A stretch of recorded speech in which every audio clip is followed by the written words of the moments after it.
our dear viewers, and welcome to our show. Today we're going to be talking to you about coconut milk.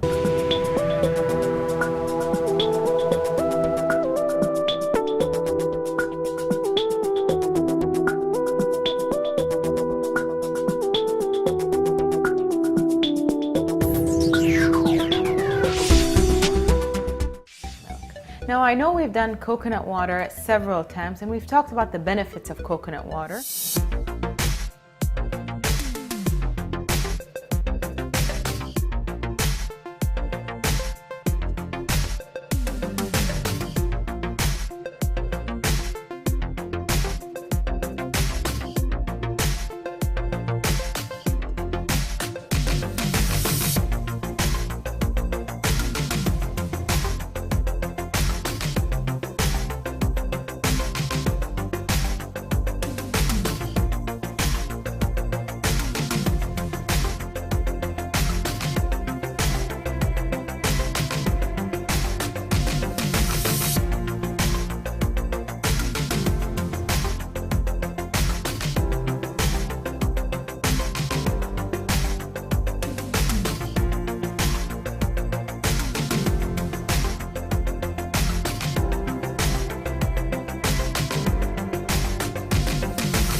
Coconut milk has similar benefits, except what research has shown is that coconut milk actually has more of a nutritious value to it.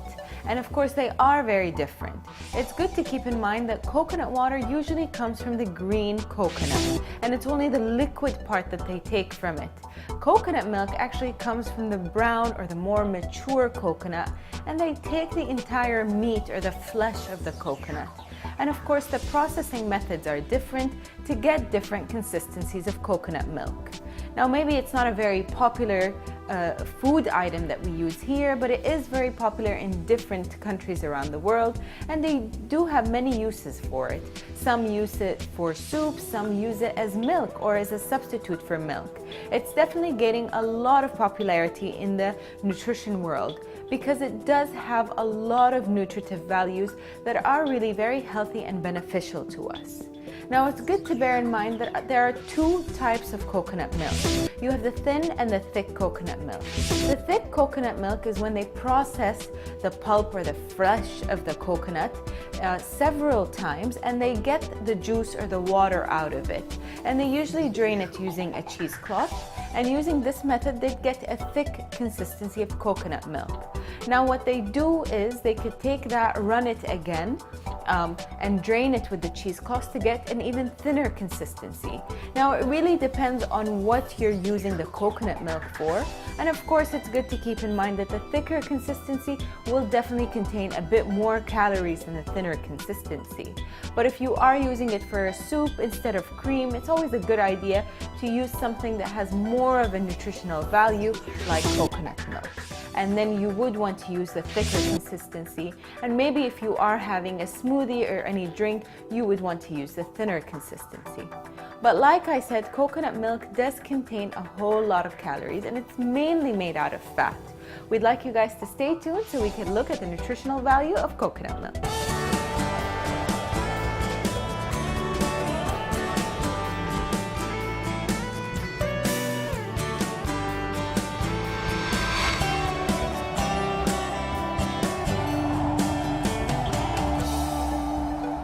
Welcome back, our dear viewers. So when we're taking a look at the nutritional value of coconut milk, it's good to keep in mind that 1 cup could contain around 500 calories. So yes, like I said, it is a very dense food item, and it's mainly because that 1 cup does contain about 60 grams of fat. So you can say that it mainly consists of fat. It does have minimal amounts of protein, and then it does also contain some carbohydrates and a lot of fiber from those carbohydrates. So about maybe 15 grams of carbs, and then 5 grams of them come from fiber, which is really good and beneficial for those wanting fiber and they don't really want to get it from a very high fiber food item. Now, keeping that in mind, you really need to be careful of how much of the coconut milk you're using, because a lot of foods are very nutritious and they're very beneficial to our health, but they could cause weight gain when taken in excess. But the good thing is that they are conducting a lot of research on the type of fat found in coconut milk, and what they've noticed is that it's mostly contained of the medium chain triglycerides. And now these medium chained ones are different because in our bodies they're not really stored. So usually when you consume anything that contains a medium chained fat in it, what happens is your body sends it to the liver and uses it immediately for energy, unlike the other types of fat that could possibly be stored in your body. And this is why a lot of the health trends are leaning towards coconut milk and even coconut oil, because they contain those medium chain fats that will immediately be used for energy, giving you a great burst in energy, and of course not being stored as fat. A lot of research is also linking it to upping the amount of calories you could burn, but only shortly after you consume that food. So most of the foods that actually boost your metabolism or boost the amount of calories you burn will only do it immediately after the meal. And when they tried to measure the amount of boost that coconut milk would do to one's metabolism, they realized it will only boost it about 3 hours after. And then once the 3 hours after you've consumed the coconut milk have elapsed, the metabolism goes back to its normal pace. Of course, if you are focusing on boosting your metabolism, you should keep in mind that exercise is key. But now, to learn more about coconut milk, please stay tuned.